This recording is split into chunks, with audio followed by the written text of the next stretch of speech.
Reste à l'écoute, on revient juste après ça. Radio C'est Faux. Radio C'est Faux informe vite et bien. Dans quelques instants, le journal. Sar Mastog Olivier, Radio C'est Faux. Jim Adam Emmanuel, Kumra, Radio C'est Faux.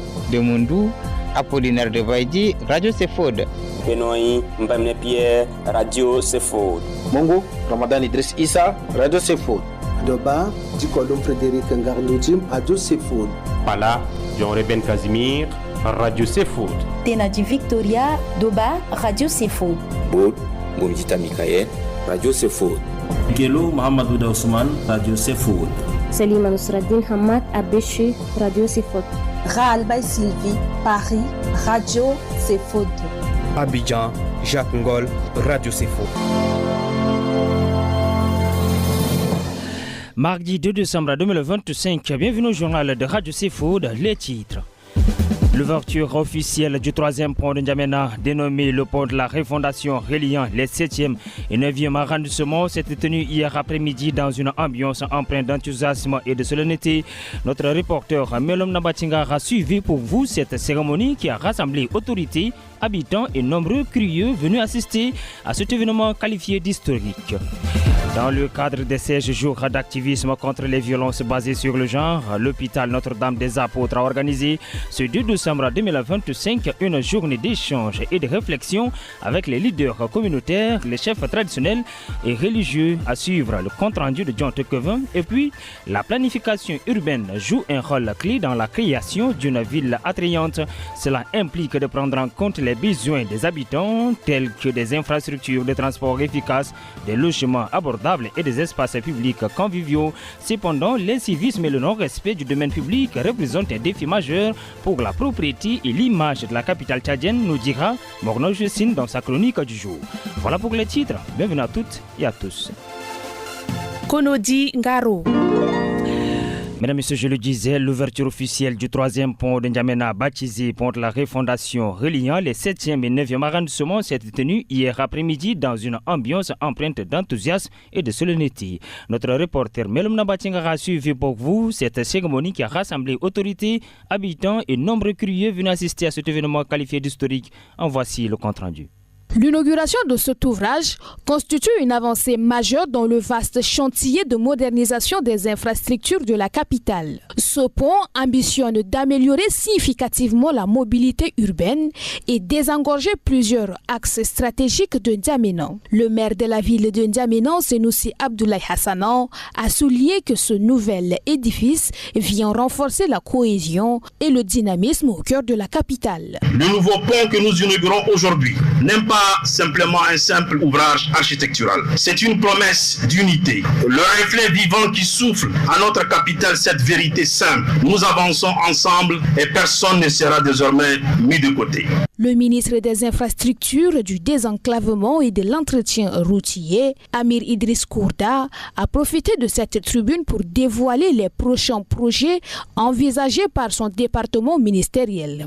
Nous sommes en discussion avec les autorités camerounaises et nigérianes pour le lancement des études pour le pont de l'amitié entre le Tchad et le Cameroun vers Farsha et le pont sur le lac Tchad pour créer un nouveau corridor. Au niveau intérieur, des études seront lancées pour la construction de plusieurs ouvrages et en particulier le pont de Klessom à tous nos citoyens. Je rappelle que la pérennité et la fonctionnalité du pont dans la refondation dépend de notre civisme. Le Premier ministre ambassadeur Halamaya Halinan a pour sa part salué la portée symbolique de ce pont. Ce pont n'est pas seulement un ouvrage physique, mais c'est un cordon ombilical qui va relier désormais tout le sud du Tchad à la ville de N'Djamena et partant à toutes les provinces. C'est donc un trait d'union entre tous les Tchadiens. Ce pont, long de 320 mètres, se distingue par ses 6 voies de circulation auxquelles s'ajoutent 2 trottoirs réservés aux usagers non motorisés.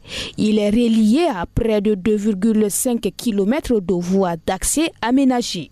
Et son coût de réalisation s'élève à plus de 36 milliards de francs CFA. Mais l'homme Nambatinga, ce pont apporte un ouf de soulagement pour la population de la ville de N'Djamena. Quelques citoyens s'expriment au micro de Serge Bendolum. Je suis fier aujourd'hui prendre part à l'inauguration de ce pont. Un pont, comme vous le savez, c'est d'abord une structure qui relie deux points. Au-delà de sa fonction pratique, c'est beaucoup plus le volet connexion.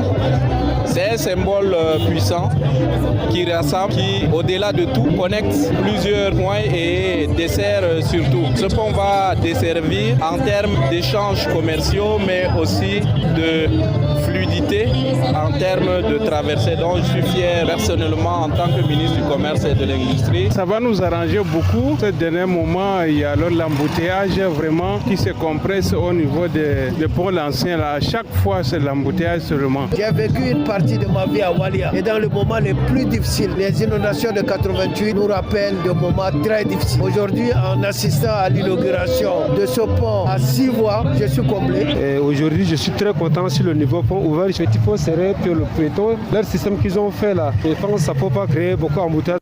Dans le cadre de ces jours d'activisme contre les violences basées sur le genre, l'hôpital Notre-Dame des Apôtres a organisé ce 2 décembre 2025 une journée d'échange et de réflexion avec les leaders communautaires, les chefs traditionnels et religieux. Compte rendu de John Tekevin. Cette journée d'échange et de réflexion sur le thème « Prévention des violences faites aux femmes et aux filles pour un développement durable » vise à sensibiliser les leaders communautaires, traditionnels et religieux sur les méfaits des VVG et le sens des 16 jours d'activisme. Le processus de développement durable exige l'implication des femmes et des filles dans les pratiques quotidiennes. Maître Nartaingue Ngartoide Aristide, conseiller juridique du Centre intégré de services d'insertion sectorielle. Les 16 jours d'activisme, c'est une période d'intensification, une période de renforcement des sensibilisations sur les questions de violences faites aux femmes et aux jeunes filles dans notre société. Si nous voudrions parler de développement, mais pas simplement un développement, mais un développement durable, un développement qui s'étale dans la durée, un développement qui s'assoit sur des bases solides, ça veut dire qu'il faut qu'on compte avec les femmes et les filles. Les violences basées sur le genre ont des répercussions sur la santé physique et mentale de la victime, ajoute Toussaint Nangtakla, représentant de l'unité VBG à l'UNFPA. La violence basée sur les genres, c'est un acte perpétré à l'égard d'une personne à cause de son genre. Et cet acte a des répercussions sur la santé physique de la personne, sur la santé mentale et psychologique. Il faut comprendre que quand il y a mépris, droit des genres, ça devient une cause de violence basée sur le genre.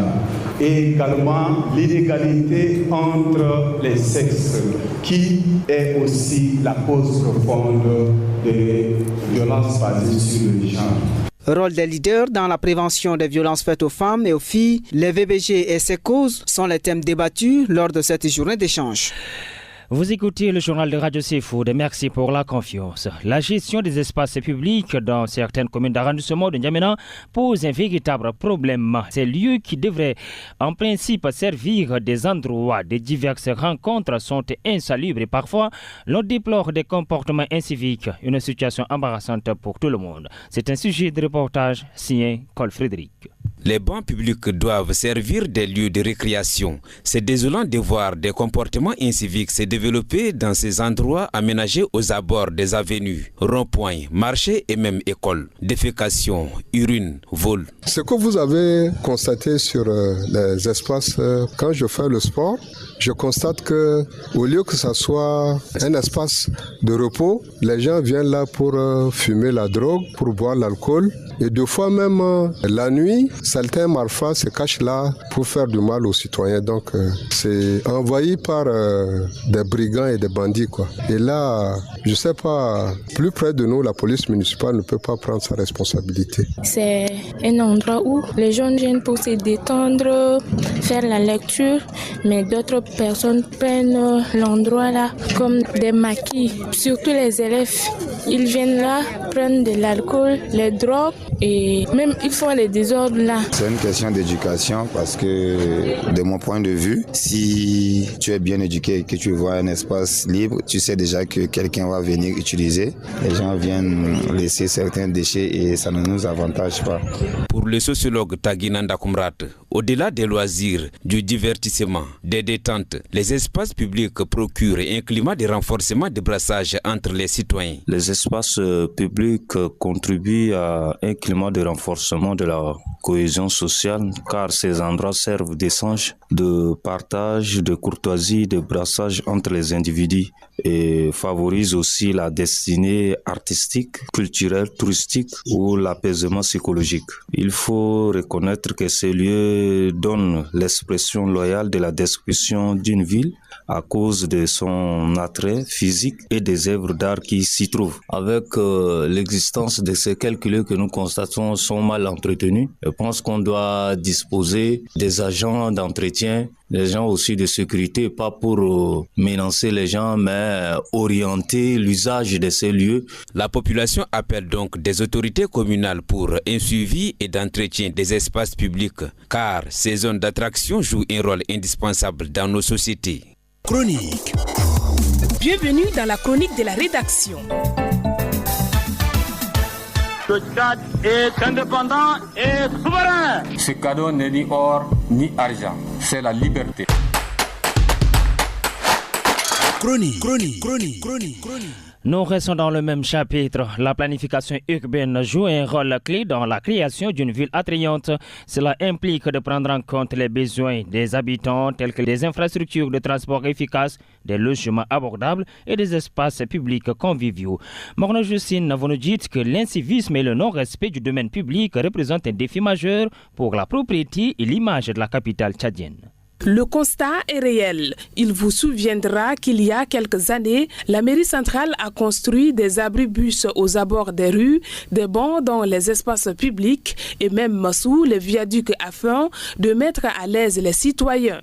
En effet, ces bancs publics ont pour rôle d'offrir un espace de repos pour les personnes qui attendent des transports, font des promenades ou simplement se détendent. Ces bancs publics favorisent également les rencontres et les échanges entre les gens, ce qui peut aider à renforcer les liens sociaux et à créer un sentiment de communauté et peuvent aussi contribuer à l'embellissement des espaces publics et à la création d'un environnement urbain plus accueillant. Bref, le but, c'est de restaurer la vocation première de ces espaces et offrir, enfin, aux Ndjamenois un cadre de vie sain et accueillant à la hauteur des ambitions de la ville.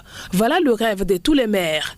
Hélas, l'on constate malheureusement que l'incivisme des citoyens a conduit à la destruction de ces bancs publics. Ces infrastructures sont désormais cernées par les détritus. Des odeurs ménagères s'amorcellent, fruits d'un manque criant de conscience civique. Plus grave encore, certains individus n'hésitent plus à transformer ces espaces publics en véritables latrines à ciel ouvert, laissant derrière eux une odeur insoutenable que témoigne d'un profond mépris pour le bien commun. Cette dégradation rapide suscite l'amertume et la désolation des usagers. Finalement, le citoyen tchadien ne se sent pas concerné par la gestion des biens publics, car pour lui, c'est les autorités municipales qui doivent s'en occuper. Il est dès lors important de rappeler que la gestion des biens publics nécessite une collaboration et une coordination entre les différents acteurs. Le pape a terminé sa visite de 3 jours au Liban. Heureux les artisans de la paix, c'est le thème de cette visite. Un thème ô combien important pour le Liban, régulièrement bombardé par Israël à cause du Hezbollah libanais allié du Hamas. Pour le jésuite Gabriel Kerala, enseignant de littérature française à l'université Saint-Joseph de Beyrouth, le pape étant américain au Liban, beaucoup espèrent qu'il pourra mettre la pression pour obtenir la paix dans tout le Proche-Orient. Le père Gabriel Kerala a été joint au téléphone par Pierre Bouban. Tout le monde espère que comme le pape étant américain, tout le monde espère s'il pourrait exercer un peu une pression sur les Américains pour qu'il y ait de réelles démarches de paix, une paix juste au Moyen-Orient. Il est un peu dans la lignée du pape Jean-Paul II, de Saint Jean-Paul II, qui avait dit que le Liban est plus qu'un pays. Le Liban, message de paix, pas de paix, de coexistence entre différentes religions.